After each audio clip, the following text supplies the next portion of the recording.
O museu, para mim, é uma troca de experiência. É uma sequência da minha própria vida.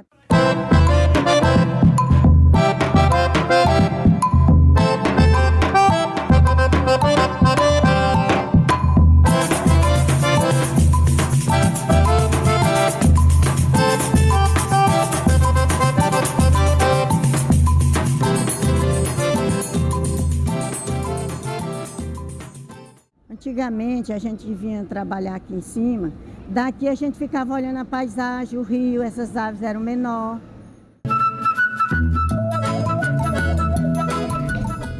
Quando eu entrei a primeira vez no museu foi interessante, porque eu já sabia da existência do museu, sempre passava na frente. Moro aqui em Teresina desde 2001. E sempre passava na frente, sempre descia de ônibus aqui na praça, mas nunca tinha entrado no museu. E aí um belo dia, desses meses de março, abril, fevereiro, março, abril, período chuvoso, eu passando na frente, indo, não sei, resolver o quê, e aí de repente começou a chover. E aí o meu primeiro abrigo foi entrar no museu. O Museu do Piauí, ele surgiu inicialmente como uma seção do Arquivo Público do Estado. Em 1934, o então diretor, professor Anísio Brito, ele cria essa seção, né, já iniciando esse processo de um futuro museu realmente, de fato, né? Em 1941, o Museu Histórico do Piauí, ele é criado formalmente, né, e funcionando ainda no Arquivo Público do Estado. E eu me lembro de, quando vinha passar as férias na casa do meu avô, um dos passeios, que se repetia inclusive, todas as férias, era visitar o museu. Na época ainda na casa Anísio Brito. E eu achava aquilo muito interessante, as peças, o sentido da memória, da história. E meu avô era uma pessoa muito conservadora, ele próprio tinha em casa uma espécie de museu, então eu me via sempre envolvido por essa atmosfera histórica. O museu, ele é uma instituição integrante da Secretaria de Estado da Cultura. Então, desde que ela foi criada ainda pelo professor Wilson Brandão, nós passamos a ser funcionária da casa. E eu já tive inúmeras experiências aqui no museu, sabe, assim, já recebi pessoas aqui que, ao chegarem aqui no museu, elas choram, outras ficam muito felizes, porque, na verdade, assim, esse palácio que abriga o museu, que é a sede do museu, esse palácio ele também foi sede do Poder Executivo, moraram vários governadores aqui, foi Tribunal de Justiça. Me lembro bem do início da colocação do piso, era uma cerâmica que tinha vindo de Santa Catarina, o piso original, que era uma tijoleira, não tinha como ser recuperado. Me lembro do assoalho, que estava sendo polido, raspado, e, enfim, as últimas providências antes da inauguração do museu. E eu participei desse processo numa perspectiva mais como arquiteto. Então as pessoas chegam aqui no museu e começam a conversar, trazer as suas memórias, né? Algumas casaram aqui quando era Tribunal de Justiça. E no momento que estão visitando também o acervo, algumas pessoas se identificam com algum espaço, com alguma peça do acervo, né? E as pessoas, elas realmente se soltam. Bom, em 2007 aconteceu um fato interessante aqui dentro desta sala. Eu acompanhei uma senhora de 73 anos que ela me deixou muito feliz com a história dela. Ela era professora de música e ela, ao chegar em frente a esse espelho, ela se deslumbrou com o museu. Ela começou a dançar, ela começou a falar e dizia para mim o seguinte, que o museu era uma casa que deixou uma paz de espírito nela muito grande, que ela se sentiu à vontade, sentiu vontade de dançar, ficou maravilhada com as coisas do museu, com as peças antigas do museu. Ela é professora de música lá no Rio de Janeiro. Inclusive, quando ela viu o piano, ela ficou deslumbrada, porque ela diz que o piano faz parte da vida dela, o piano é tudo para ela. E ela se sentiu como se estivesse na própria casa. O Museu do Piauí, ele foi construído na época da transferência da capital e ele é um sobrado muito parecido com os sobrados que se construíam em São Luís na época. São Luís era o grande centro de referência econômica regional e Teresina tinha sua economia regional vinculada à economia do Maranhão. Então, quando a cidade foi fundada, houve a transferência da capital, a transferência da Vila do Puti também aqui para Chapada do Curisco e tudo mais, uma das preocupações era que a capital pudesse acontecer, vingar. Nós sabemos que o museu, ele é o coração da memória de qualquer lugar, da nossa cultura, da nossa história, tá? E isso sempre chamou a atenção da gente, dos alunos. Eles sempre trouxeram para a sala de aula a ideia de que o museu era um local quase intocável, inacessível. E nós sabemos que agora os museus eles estão com outra roupagem, eles estão mais abertos, eles estão trabalhando com projetos educacionais ligados realmente à escola. E isso a gente observa o encantamento dos alunos ao chegar no museu, ao observar, ao conhecer cada vez mais. Nós tivemos várias experiências encantadoras. Eu posso citar uma de alunos que se depararam com objetos que retratavam a escravidão, e eles realmente se emocionaram com isso. Isso causa uma mudança realmente de comportamento. E isso é muito bom para a gente. No Museu do Piauí foi uma experiência muito boa, até porque a gente com deficiência visual tinham peças que a gente não podia ver, mas tinha uma pessoa para descrever o que era aquela peça e o que aquela peça significava para a gente. E também teve várias exposições expostas que a gente podia nos ver através do nosso tocar e do sentir. Eu faço parte do mundo artístico, eu toco numa banda do Piauí, que é o Forró Banda I Love You, músicas românticas. E isso é muito bom, muito importante para a gente, até porque as pessoas com deficiência no Piauí ainda há uma discriminação, porque as pessoas ainda acham que o deficiente é incapaz, não tem capacidade para música, para qualquer tipo de coisa. Aqui no Piauí a gente ainda é muito discriminado.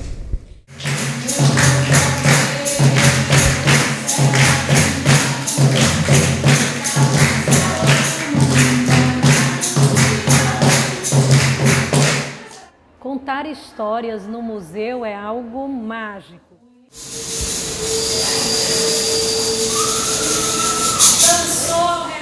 Porque contar histórias e histórias da tradição oral é um momento em que você mostra ao público essa tradição viva, porque é um momento em que você, através da oralidade, traz à tona essa memória do povo através das histórias, das lendas e das tradições de uma forma geral. Os jovens têm necessidade de ouvir essas histórias e o museu ele é um lugar que pode proporcionar esse encontro dessa geração de hoje, desses jovens de hoje vivendo nesse mundo da contemporaneidade, nesse cyberespaço, nesse mundo midiático, mas que também necessita desse elemento que é esse elemento básico, que são as narrativas orais. Na primeira vez que eu vim no Museu do Piauí, eu participei de uma oficina de pintura que eu tinha 6 anos, aí que aqui tinha um baú cheio de livros que a gente pintava e a gente se inspirava para fazer quadros que a gente fazia com tintas, que tinham várias tintas aqui, tintas e telas. Aí a gente fazia os nossos quadros no chão. No dia que a gente veio ao museu, a gente brincou de várias coisas. Eu escolhi fazer essa pintura porque eu gostava de dinossauros, assim. Aí eu fiz aqui um dinossauro, pássaros, aqui um lago com um cisne e várias árvores. Eu sinto saudades, porque no dia foi muito legal, as crianças se divertiram bastante e deu para se interagir bastante com as crianças. Naquele dia eu fui artista e desenhei um castelo e árvore. Naquele dia, além de pintar, eu me lembro que a gente visitou o museu, foi passando assim, passeando pelo museu, olhando as pinturas, os quadros que tinham nele. A gente pintou, desenhou. Na visita, o que eu mais gostei foi do canhão que participava de guerras, assim, ali. Infelizmente, o contato com o museu não é tão grande, né, como as pessoas deveriam ter mais contato com o museu. E comigo não foi diferente. A gente vinha quando tinha alguma coisa da escola, enfim. E eu vim aqui com os alunos, uma vez apenas. Mas aí, com o advento da nossa pesquisa com o Luiz Gonzaga, e o Luiz Gonzaga remete muito a sertão, muito a cultura nordestina de um modo geral, desde das vestimentas, dos modos, das lendas, enfim, remete à cultura nordestina do modo geral. E eu comecei a colecionar Luiz Gonzaga. E nessa de colecionar Luiz Gonzaga, tudo ao redor de Luiz Gonzaga, tudo que eu podia colecionar, a gente ficou mais perto dessa questão do museu, né? E me tornei conselheiro de Estado, né, na área de cultura, justamente com quem? Com Dora Medeiros, né? Aí a Dora ficava sempre falando no museu, isso já fazem 5 anos, e eu comecei a me aproximar mais do museu. Assim se deu a minha aproximação. E cada vez mais você se apaixona mais. Então se tornou uma rotina vir ao museu com pessoas, com visitas, com amigos, com meus filhos. Comecei a trazer as pessoas para o museu. Em certa parte eu me identifico bastante, a parte mais simples. Eu venho de família simples, uma história simples, venho do interior. E essa parte que tem esses materiais mais simples mesmo, mais do povo simples, não da alta classe. Eu acho que é o que me identifica mais. E eis que nós já fazíamos a procissão das sanfonas no dia 2 de agosto, dia da morte de Luiz Gonzaga. Aí a Dora nos convidou, né? Wilson, passa pelo museu, né, com a procissão. E foi assim, né? Então, depois desse ano, todos os anos, a gente não só né, como ficamos na frente do museu, montamos um sistema de som para ficarmos no museu e também começamos a divulgar o Museu do Piauí junto às pessoas que acompanham a procissão. Essa coisa da chuva, de repente me trazido para dentro do museu, tem essa carga até poética, né? Que a gente tem uma relação com a chuva muito legal. Tipo, quando vai chover, a gente diz que está bonito para chover, porque chuva para a gente é sempre boa, né? Sempre é boa.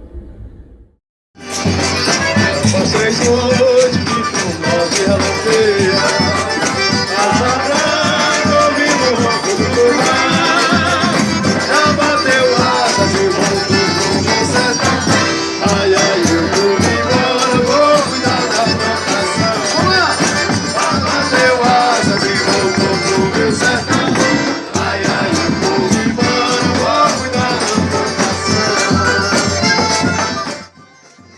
É interessante que a gente ouve os relatos depois, né, quando a gente está aqui na frente do museu batendo papo e conversando com a população que acompanha a procissão, a população que sai dos seus trabalhos, que vem para a procissão no final do expediente, 18 horas, 18h15, 15 para as 18, e vem conversar, ficam falando para a gente, poxa, eu nunca entrei no museu, né? Eu não conhecia o museu por dentro, mas é lindo, é muito bonito. Então, a procissão também ajudou um pouco, né, a divulgação do museu para com os sanfoneiros. Pessoas mais humildes não conheciam o museu. Então, os sanfoneiros entravam e ficavam com aquela boca aberta. Eu acompanhei vários aqui dentro e mostrando. Professor, leva a gente lá para dentro. Mesmo eu deixava a procissão lá fora e caminhava aqui dentro com essas pessoas, né? O zabumbeiro, o trangueiro, é uma senhora que acompanha, que é fã do Luiz Gonzaga. É um senhor que acompanha, que é fã do Luiz Gonzaga. É uma criança que acompanha a procissão. Subiam com a gente, eu ficava rodando aqui o museu, preocupado com a procissão lá fora, mas ao mesmo tempo mostrando o museu. E fez um diferencial, né? Fez um diferencial para a gente, já virou uma referência para a colônia gonzaguiana, virou uma referência para o professor Wilson, já virou uma referência para a procissão das sanfonas, o Museu do Piauí. Então, o museu já ficou bem alojado junto à procissão das sanfonas. Então, não se fala mais em procissão sem o museu e o museu sem a procissão, né? Que virou um marco na história do calendário cultural de Teresina. E é legal poder visitar um espaço como esse, porque você acaba lembrando de muitas coisas da sua infância, da sua história. E na verdade muita coisa ainda está viva lá, né, no interior, lá na casa dos familiares, dos mais velhos principalmente, né? Mas é bem interessante isso, é bem legal, dá uma sensação bacana. A gente fica a imaginar, eu com esse boizinho pequeno, chegando nesse lugar onde tem, como um museu, que tem um boi enorme, né? Muito belo, também trabalho de um artista plástico piauiense, mas o meu boi, ele já está carregado de marcas, ele já traz nele os sorrisos, a vibração e toda a energia das crianças, que eu já conto essa história há muito tempo, há mais de 20 anos. Então, esse boi é um boi especial. Esse encontro do meu boizinho pequeno com o boi grande é meio que assim, como se ele pudesse falar assim: ei, cara, você tá aí parado e eu danço, eu conto história, então se movimenta. Eu acredito muito nessa história viva e eu acredito muito nesse museu que conta a sua história viva, que traz os mestres dos saberes, que traz as histórias, que traz a cultura do povo, que traz essa história viva para dentro dele. Então, uma hora você está envolvendo o Lambi-Lambis, uma hora está envolvendo a comunidade dos farmacêuticos. Nós tivemos um outro evento que envolveu a atividade do pessoal que trabalhava com relógios, com joias, né? Com aqueles equipamentos de bancadas, né? Aquelas lentes de aumento, aquelas ferramentas. Tudo isso é uma informação nova e que pode estar gerando motivo para uma nova visita ao museu. Eu acho que foi um grande aprendizado. Um grande aprendizado, sabe? A cada dia você vai aprendendo mais, tá? Aqui é um mundo de possibilidades. É um espaço que te deixa feliz, te angustia, sabe? Te faz questionar. E a gente procura trabalhar aqui também com essa proposta de não estar colocando a coisa bonitinha, prontinha. Nossas ações também a gente sempre questiona, não é? Tá sempre buscando alguma coisa para instigar, né? A gente podia estar dando N exemplos de atividades que o museu poderia e deveria estar instigando. E de uma certa forma vem fazendo esse papel, com muita dificuldade. Um exemplo concreto é a questão dos índios, né? Que todo ano o museu abre solenemente as portas para acolher a memória da comunidade indígena piauiense, maranhense. Hoje nós temos uma comunidade indígena no Piauí. Naquela época não se tinha notícia, não se tinha ideia de que no Piauí pudesse ter uma comunidade indígena, né? Nos debates e nas experiências, a gente observa que a mudança de valores, após essas discussões, após a visita ao Museu do Piauí, faz com que os alunos eles realmente entendam que essa perpetuação cultural de machismo, de racismo, de preconceito, tá? Realmente prejudica a nossa população, né? Eu dei o nome ao museu de uma certa forma, ou pelo menos o secretário acolheu a minha sugestão na época. Eu entendi que deveria ser chamado simplesmente Museu do Piauí. Eu acho que sintetizava tudo. Não precisava ter qualitativos, assim, tipo Museu de História, ou Museu de Belas Artes, ou Museu da Cultura Popular, o que fosse. Simplesmente Museu do Piauí. Porque antes era Museu e Arquivo do Estado do Piauí, era um nome complexo na época do Anísio Brito. E agora, a partir dessa inauguração das novas instalações, ele passa a ser Museu do Piauí. E o Museu do Piauí, na frente do Museu do Piauí, à frente do museu, nós idealizamos alguns eventos. E esses eventos tinham muita relação com esse foco da história, da memória do museu. Fizemos um trabalho com os lambi-lambis. Na época, na frente do museu ficavam vários lambi-lambis. Eram vários, salvo engano, uns 4 ou 5. Né? Eles ficavam ali na praça, na calçada, vindo do Lux Hotel até a beira do rio. Né? Tinha um, outro, tal. Sinto saudade daquela época que eu ficava nessa sacada aqui, olhando o rio, vivenciando os camelôs que trabalhavam aí, que tinha muitos camelôs aqui. Daqui a gente via Teresina de todos os lados, você via de onde vinham os ônibus, você via o rio, troca-troca, o movimento do pessoal lá. Claro que eu sinto saudade dessa época. Não só de olhar o povo que ia e vinha, como também de ficar aqui nessa sacada sentindo esse vento maravilhoso que vinha.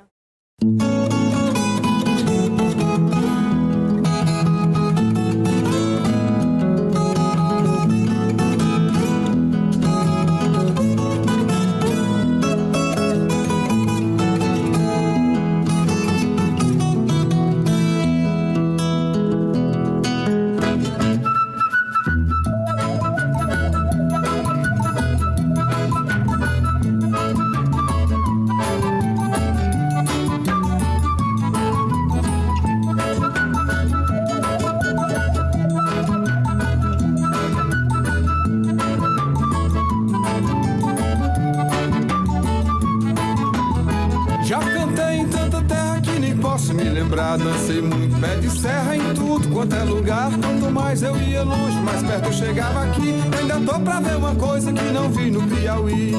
Vem dançar shot, boi, baião, vem conferir que o nosso mote mostra coisa nunca vista por aí. Vem dançar shot, boi, baião, vem conferir que tudo enquanto tá de mungango você vê no Piauí. É terra feito rapadura, você vê no Piauí. E todo mundo quer uma tosse, você vê no Piauí. Mas falta chuva, tem água, você vê no Piauí. É lá dentro da Carambola, você vê no Piauí. Tem gente de todo canto, você vê no Piauí. Pois é difícil ir embora, você vê no Piauí. Que a terra boa que tem toque, você vê no Piauí. Eu me esqueço até da hora.